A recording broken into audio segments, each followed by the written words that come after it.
I think we are going to try to hand pollinate the jujubes since we got the seedling here full of flowers, and we've been waiting for the grafted tree to actually have some open flowers.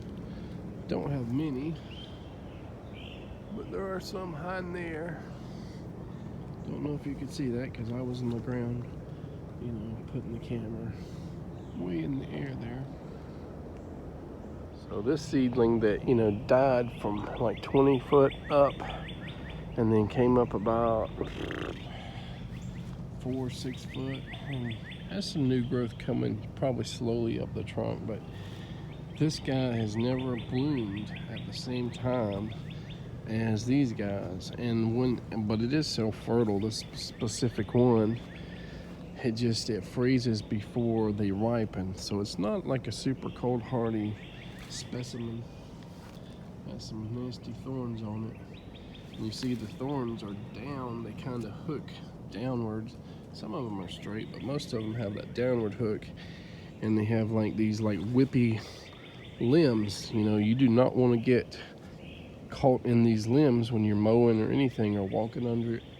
So it's better that it goes up higher and you trim the low limbs. We'll look and see how good the other seedling rootstock is doing, pushing out a lot of growth, and I've cut a lot of the lower ones down already, hoping that we would get something above the graft, but the scratch test, as you can see, had no green on it, so pretty much no hope that the grafted portion is going to be alive. But we'll see how this guy does and see what the quality of fruit is in a couple years maybe. Just taking a look at the other, root sucker here. There's like 2 of them there. No flowers on them. But I don't know if I'm going to move this one later or what, but there could be 1 to 2 in all them bushes as well that we've had jujubes growing in previously. Or that might be the last one, who really knows. They will root sucker over time if they're happy, I guess. Maybe even if they're not happy, they'll root sucker as long as they're alive. And sometimes that may not be just to self-preserve, but it might be to actually move to a better area. It might be saying, okay, I don't like this area, so I'm going to make a sucker here, sucker here, sucker here, and I'm going to go to this fertile soil where it's just the right moisture, just the right nutrients, just the right sunshine, and that's that. I've seen that actually happen with papyrus or whatever, the water-loving plant that's got like an umbrella, leaves or whatever. We planted some a long time ago in the shade in a wet area, and it moved toward the sun. And instead of staying there and where it moved, all the shady area ones just disappeared, and then it formed a new colony in the sunlight. Well, here is a Mayhaw that is just about ripe. Has a few little scabs on it, maybe insects, but a lot of, whatever got pollinated has like the rust on it, which is a very bad disease. But there are some here. There's one that's just not quite ready. There's another one, but I'll show you one with rust right here. There's the rust. So since I don't spray these guys, there's not enough yet until we get, pollination, happening from the bushes that are close to have enough berries to protect with a spray. I can't even promise you that I'm going to spray it anyway, the flowers and the blooms or whatever, and but to have 20 berries and have a spraying regimen, that's not the best thing. I see quite a few of them on here. I see one up there that's not quite ripe yet, and there's a bunch of little green ones. They're very hard to spot because they're the same color as this dense thicket of leaves. And there's one way up there somewhere. Yep, And there's some really high up there. But yeah, once we have something pollinating these guys, then I expect this to be full of berries. Then we can determine, how much spraying, if any, we need to do, or if we could just collect, between the rust infected berries or what. Giant snails mating. Never know what you're gonna find here. Probably said this multiple times. I'm not really happy with the fruit quality of the marsh white grapefruit, but it is a beautiful tree. And most of the fruits, when they're ripe, do you see any ripe fruits on it? No, you do not. But watch me when I go under the canopy. Ooh, look at there. They're hidden. So if somebody likes stealing your grapefruit and you got a lush, beautiful tree like this, they're not going to see many unless they get inside that canopy. And this is pretty heavily shaded on both sides. There's a big pine tree there, maples, camphors, yeah, all kinds of stuff. And this, you see some top sun from like, maybe a little bit in the east, when the sun's like that direction, and then, straight up, and then, basically just a little dappled sun coming through the trees. That's about it. But it's happy here. So when I look at these flowers from the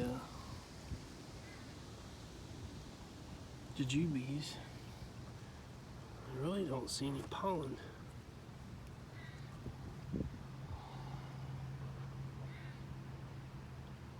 I don't know if they start out male and then end female. Some of them have some little stamens on them, and some of them seem bare. So I don't know. Are there male or female flowers? I would assume if there's zero pollen, that could be a female. It could turn into a male later. Or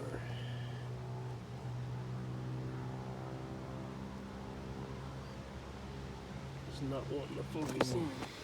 I'm just gonna rub some flowers on the grafted one. Try a few different ones and see what happens, because it looks like I'm kind of blindly doing it.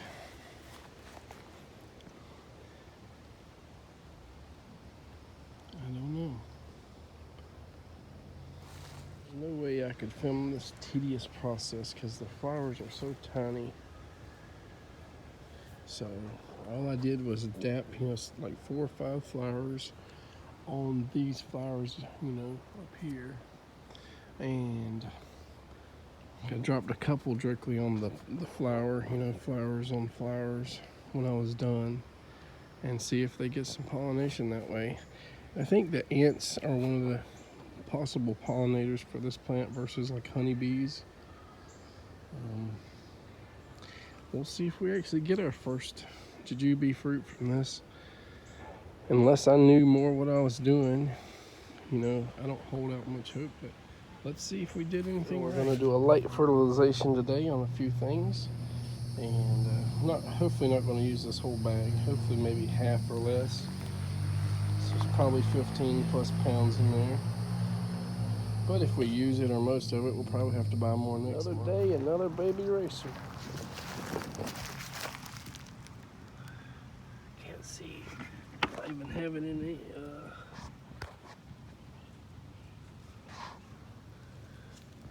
there it is. I've used all but maybe about 5 pounds of the fertilizer. So that means we're going to be buying more fertilizer next payday. A lot of things are drooping because of, even though we get rain, a little bit every other day or so, and I'll supplementally, give them supplemental water. A lot of them are still drooping and not super happy. So, yeah, as I said, we'll probably have to buy more fertilizer. I probably have enough to do the container fertilizers, because in the container you only put a teaspoon or a couple tablespoons at maximum, you know, in the fruit trees and various plants. But yeah, I guess that's about it for today's video. You didn't see a lot on video, but I've been working my butt off in the garden here, walking, going in the heat and the humidity, and we got some good wind, you know, which is nice. Here's a cassava. We got some good branching going on here. The comfrey looks nice, looks like it's happy. I need to really figure out what that is, that citrus smelling herb. I put a walking iris in a pot to try to root one intentionally. I gave a plant that had roots on it that may have been old to someone. Can't promise it actually survived or will survive, so I'm going to try to root one in a pot here just in case. And we might keep this one in a pot forever, you know, and just root whatever we want, and then transplant the rooted stems, leaves, whatever you want to call them. And it's flowered a couple times already. You can see it's got some buds potentially ready to flower soon again. They're pretty. But all right, take care, guys.